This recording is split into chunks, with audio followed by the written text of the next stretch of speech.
Now Jehoshaphat had great wealth and honor, and he allied himself with Ahab by marriage. Some years later he went down to visit Ahab in Samaria. Ahab slaughtered many sheep and cattle for him and the people with him and urged him to attack Ramoth-Gilead.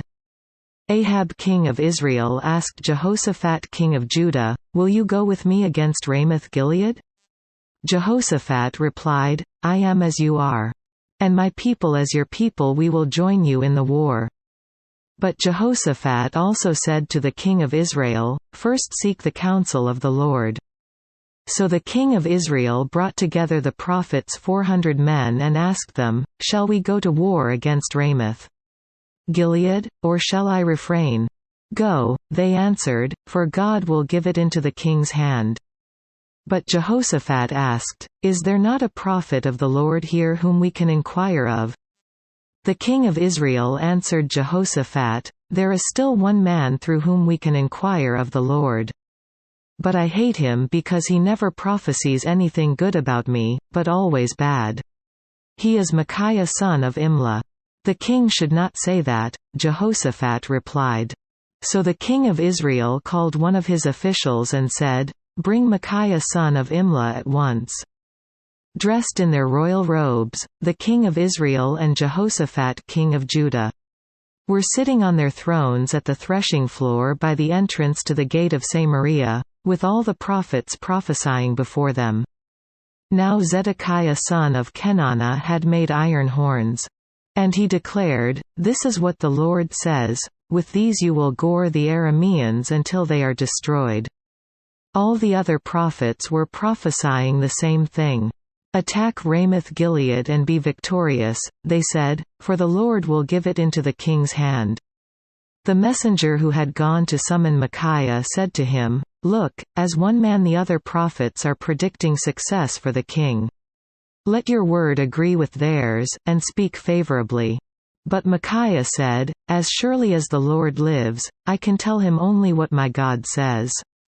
When he arrived, the king asked him, "Micaiah, shall we go to war against Ramoth-Gilead, or shall I refrain?" "Attack and be victorious," he answered, "for they will be given into your hand." The king said to him, "How many times must I make you swear to tell me nothing but the truth in the name of the Lord?" Then Micaiah answered, "I saw all Israel scattered on the hills like sheep without a shepherd, and the Lord said, 'These people have no master. Let each one go home in peace.'" Quote, "The king of Israel said to Jehoshaphat, 'Didn't I tell you that he never prophesies anything good about me, but only bad?'" Micaiah continued, "Therefore hear the word of the Lord. I saw the Lord sitting on his throne, with all the host of heaven standing on his right and on his left. And the Lord said, 'Who will entice Ahab king of Israel into attacking Ramoth-Gilead and going to his death there?' One suggested this, and another that.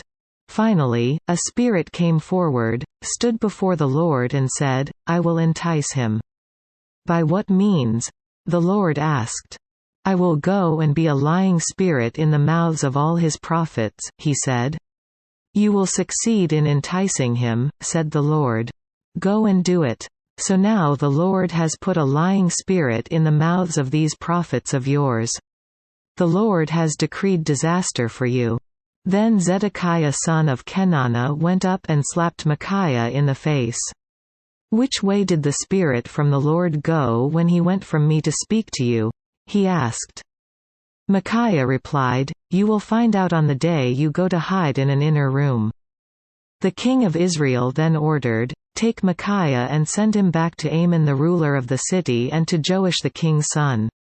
And say, 'This is what the king says: put this fellow in prison and give him nothing but bread and water until I return safely.'" Quote, Micaiah declared, "If you ever return safely, the Lord has not spoken through me." Then he added, "Mark my words, all you people." So the king of Israel and Jehoshaphat king of Judah went up to Ramoth-Gilead. The king of Israel said to Jehoshaphat, "I will enter the battle in disguise. But you wear your royal robes." So the king of Israel disguised himself and went into battle. Now the king of Aram had ordered his chariot commanders, "Do not fight with anyone, small or great, except the king of Israel."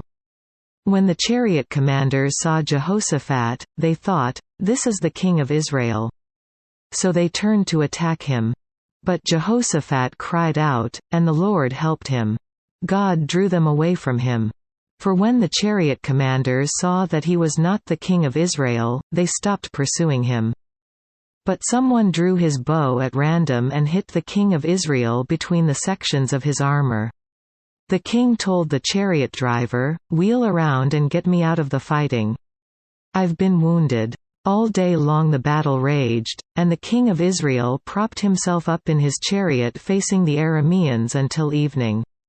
Then at sunset he died.